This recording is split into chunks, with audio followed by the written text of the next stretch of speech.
just imagine you're an American GI and you've arrived here in Britain in this small old village in Wiltshire, Oldbourne.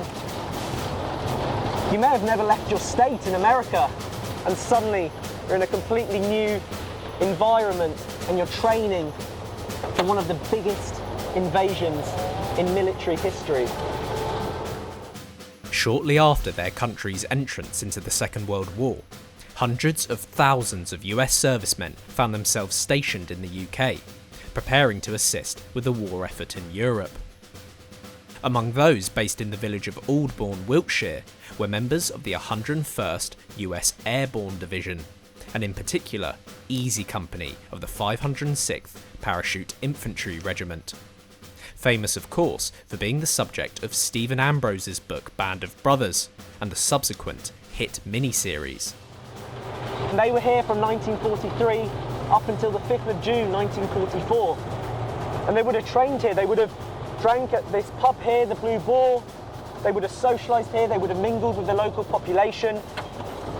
But you can just imagine what it must have been like for them. A village they described as looking like a Hollywood film set, Easy Company spent just under 9 months in the idyllic West Country village, and they certainly left their traces behind. In this series, we're going to explore these traces. You really can't get more American than an M1 Garand clip. Following a team of archaeologists hoping to unearth the remains left behind by the real Band of Brothers. This is, gold dust. You're not going to get these things. It's as rare as hen's teeth, this.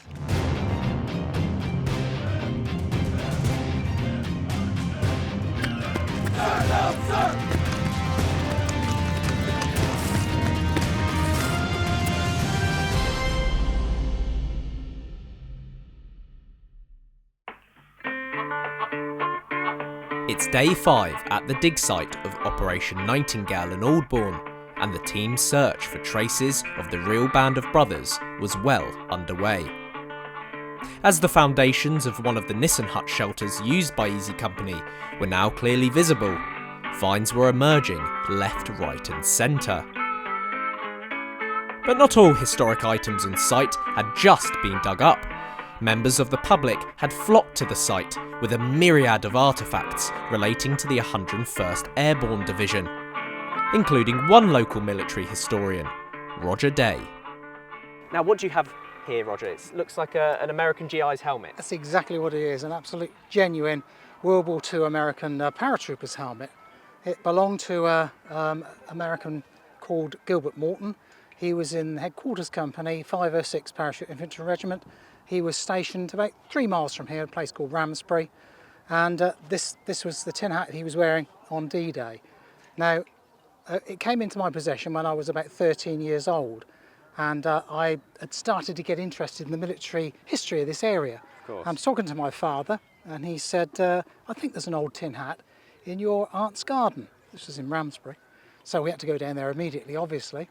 I remember it very clearly. It was a Saturday morning. It was pouring with rain, and this was in the garden. It was upside down like this, with some soil in the bottom of it, and sort of rather a pathetic-looking plant or weed growing out of it. I was a bit disappointed, to say the least. I was expecting something far more pristine. Anyway, my aunt gave it to me.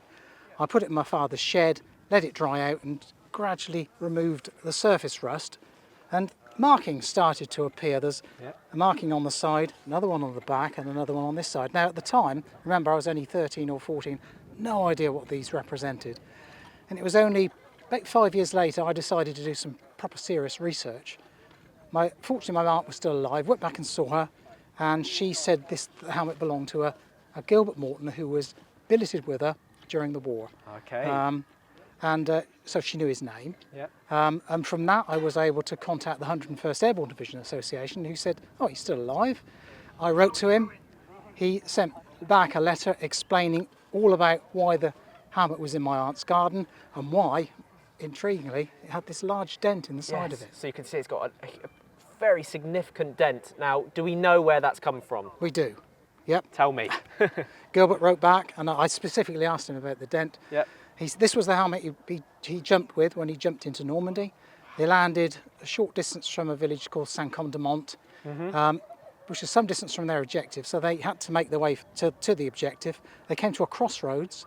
As they approached the crossroads, a German shouted halt, and I think Gilbert fired and turned and started to run off, and then another German fired, and that bullet hit the helmet.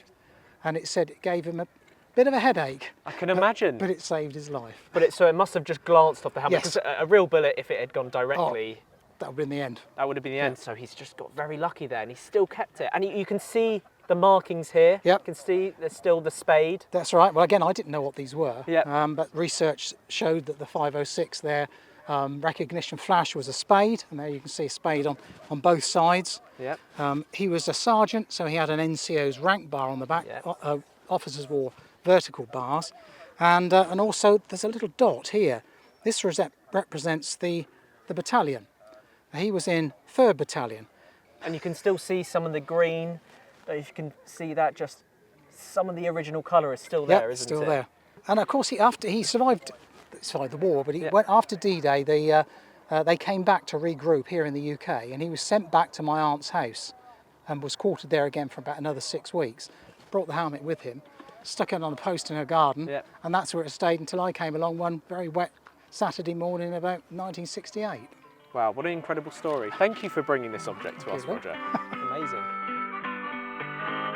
A truly unique find and an equally remarkable story to accompany it. Yet as well as learning more about the individual accounts of D-Day from those who took part in the battle for Normandy, I was equally intrigued by the production and filming of the hit TV series that had reunited so many people in Aldbourne. Luckily, 2 members of the cast of Band of Brothers were on hand to share their experiences.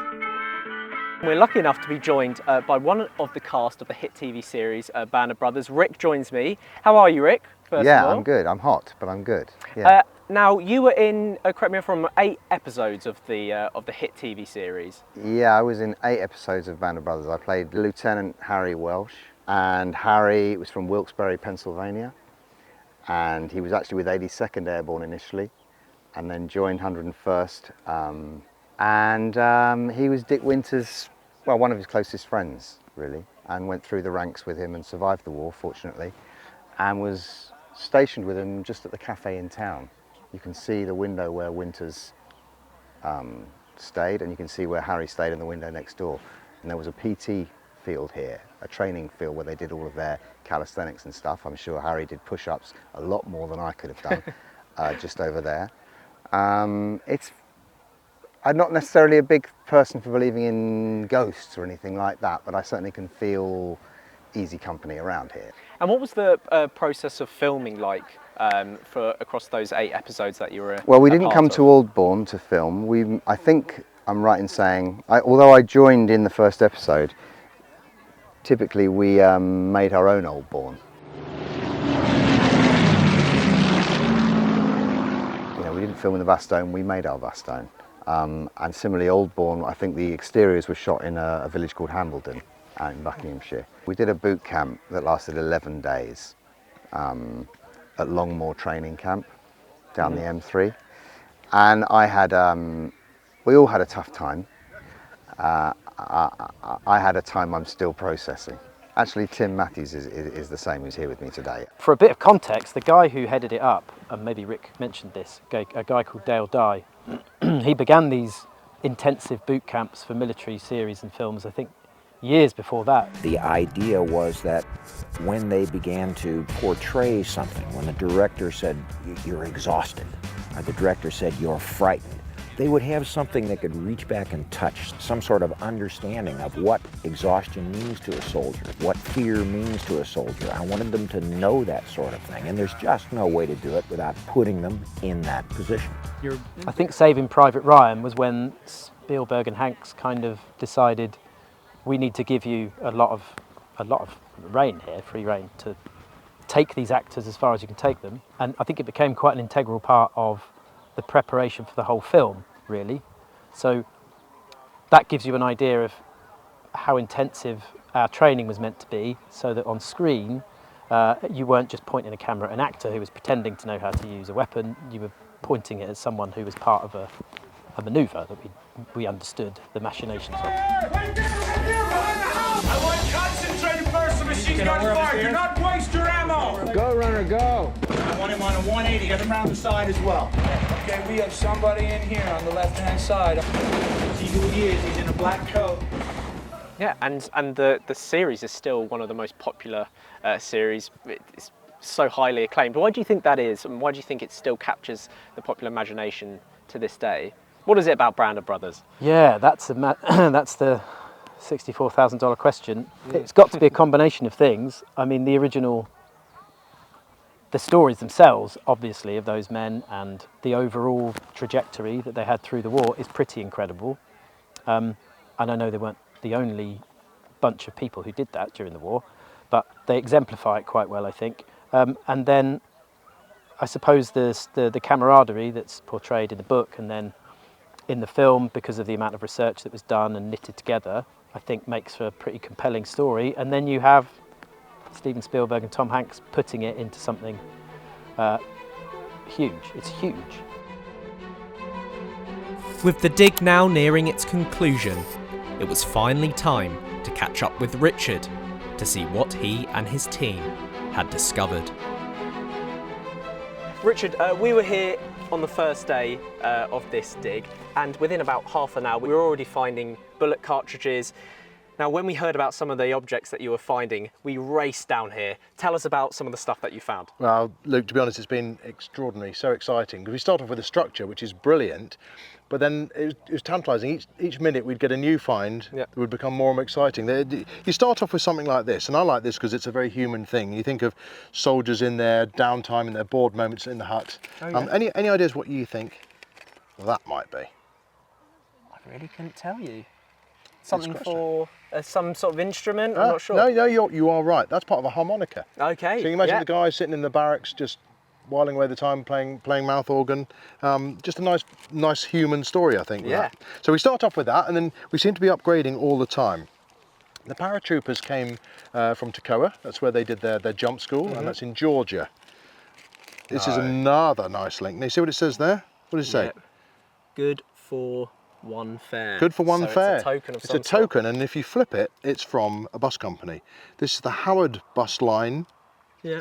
And that is based in Atlanta, Georgia. And you think Toccoa, Georgia, Atlanta, is this from a soldier who's had a leave pass, he's gone round and he's got a couple of tokens to go on the bus route and just come back with him. So that links you straight back to those training days before they do these final bits of training just before D-Day. You know it's them, it's them. Well, you know it's them, it's palpably American. And then if we continue on the theme of being demonstratively American, do you know, that just, we talk about the Screaming Eagles, that screams at the Americana at you, isn't it? That's incredible. You see that behind the president whenever they speak now. It's the coat of arms of the United States, the eagle. Really, really clear. Dress uniform, worn up here, so this is an American button. So you can see how we're getting really excited now. Why we're calling you all the time. It gets better and better. It can't get better than that, surely. What would, to you, would speak D-Day? What's the sorts of things that you think of on that day of days? Oh gosh, so many things. Tell me, Richard. Let me show you this. Oh wow, that's going to be Hold from that. What do you think? Yeah, so that's going to be one of the clickers to signify whether it's an Allied soldier. It's a cricket. Yeah, and it's one of those things they click to each other for recognition. Issued on D-Day, so this is a D-Day artifact. Yeah. I don't think they were used after D-Day by the paratroops. The 101st certainly have them, and it's in The Longest Day, it's in Band of Brothers. Longest Day, famously. All these things. Now it is. There you go. There's a replica. Go on. So to show you. So if you were in some bushes somewhere and you didn't know if it was, you could hear some rustling. You do. Was it one click? One click. Response of 2 clicks. 2 clicks. So.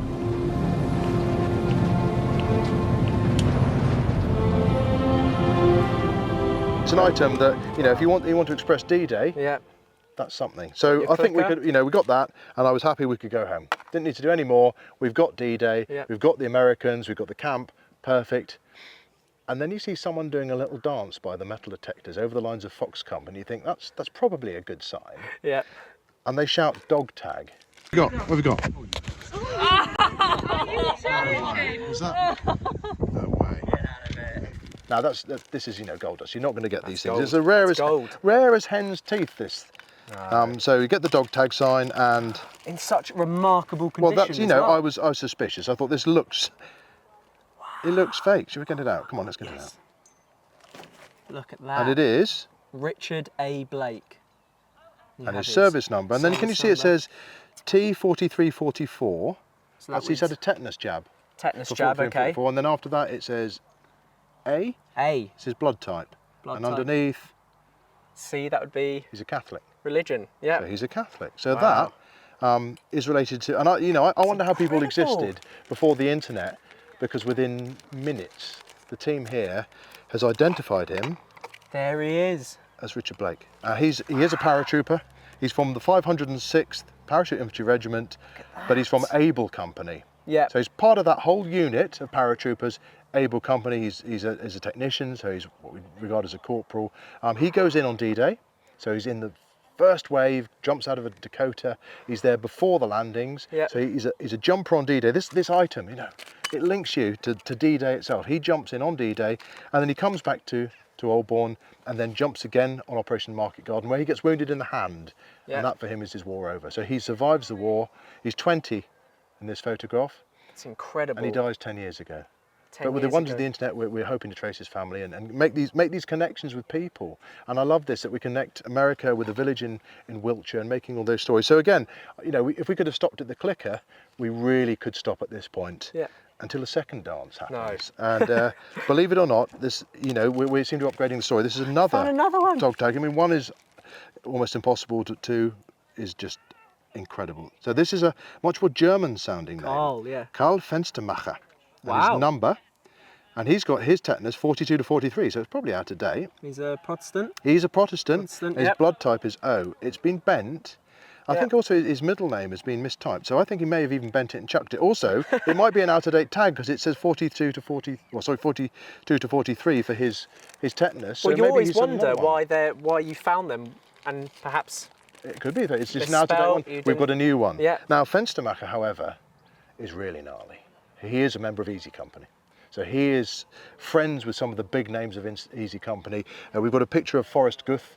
Outside the hut we've excavated, really good friends with Forrest Guth. There's a picture of him with Dick Winters, the biggest name of Easy Company. Of course. And this is him. And there he is there. Now very fresh-faced. How old was he in this? He's in his early 20s again. He doesn't just do one jump on D-Day. He doesn't just do Market Garden. He does a third jump. Really unusual. Lou Nixon of Easy Company also does the three jumps, 3 stars on his parachute jump. Yeah. So he does 3 jumps, jumps into Bastogne.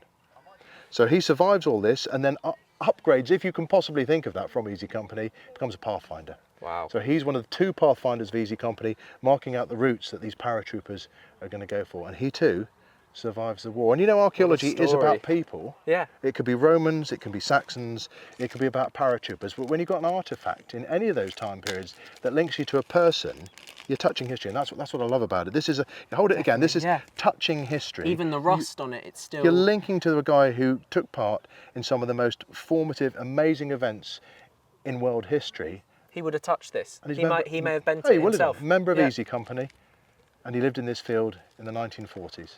And for me, it's a real hairs on the back of the neck moment, because you're linking through to history through the items in the ground, and you know, what a story. What a story. And it's weird when you think you're watching Band of Brothers, you're actually touching something from someone of... And he's mentioned in the book. Easy He's mentioned in the book Band of Brothers as well. So, you know, this is one of the names, and you know, we've been joking about this all week, that we're hoping to add brothers to the Band of Brothers. And I think with these 2 men, we possibly have.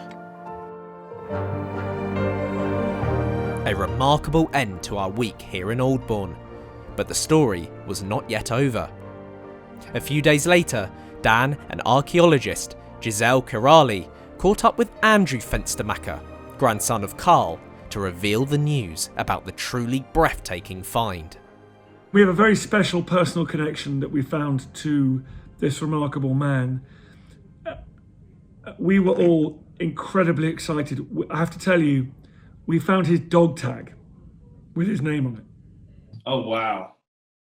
That's awesome. That's incredible. So also with this, Andrew, you can see that it says Carl F. Fenstermaker, which that's not actually his middle initial. So this actually gives a lot of information, but the fact that it's a bit, the information skewed. It's got the wrong middle initial and it's kind of misprinted and it's folded in half. Means that it might actually have just been something he got a bit frustrated about, since it wasn't really his dog tag, it was something misprinted, and he folded it in half and just tucked it to the side. And then here comes us years later, and a veteran or one of our team is metal detecting and ends up finding it. Yeah, that's crazy. We know that his plane was shot down on the way to D-Day. He never made it by plane, but he was actually transported then to the infantry. So he did make it, but wound up with the infantry instead of by plane in the airborne. That's exactly right. That's what we've got. So he did jump, sort of. The plane started to go down at D-Day, and he ended up jumping into the channel. And he was recovered by the HMS Tartar, which is a boat out there. But he yelled out in German for safety reasons. And they ended up holding him and his crew hostage until they could confirm their identities. He was an incredible guy. He was friends with some of the key players as well. He was one of the key players in the 101st, but he was friends with a lot of influential guys himself. Did D-Day, he was part of the Pathfinders. So those are the guys who went out first and put the Eureka signals out. And they're those were the guys who, they volunteered for basically a life-threatening mission every single time, which is an incredible, humbling thing for us to learn. He jumped at Market Garden, so that was in September, middle of September in 1944, after D-Day. It was very successful. For all the other paratroopers, not really a successful experience, but for the Pathfinders, it was hugely successful. And then he was also one of only 2 planes of Pathfinders who jumped in for Battle of the Bulge, for Bastogne, for that critical resupply mission. So he was one of 20 men to make Bastogne resupply mission successful. Yeah, you guys have really inspired me to dive back in and learn more about his story. This is something that, he may have wore around his neck. He may have thrown away. He may have handled that. Is that a pretty cool connection with your grandpa? Yeah, I mean, it's something that I'm excited to definitely share with my dad and my aunt and uncles. All of his kids are still alive, and I know that several of them have taken a lot of interest in this, and they'll be very excited to find this out.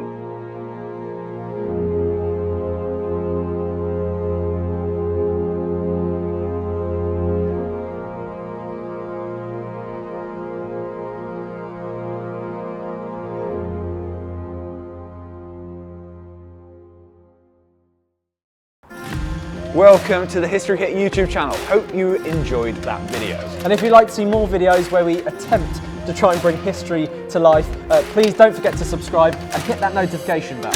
Cheers guys, see you soon.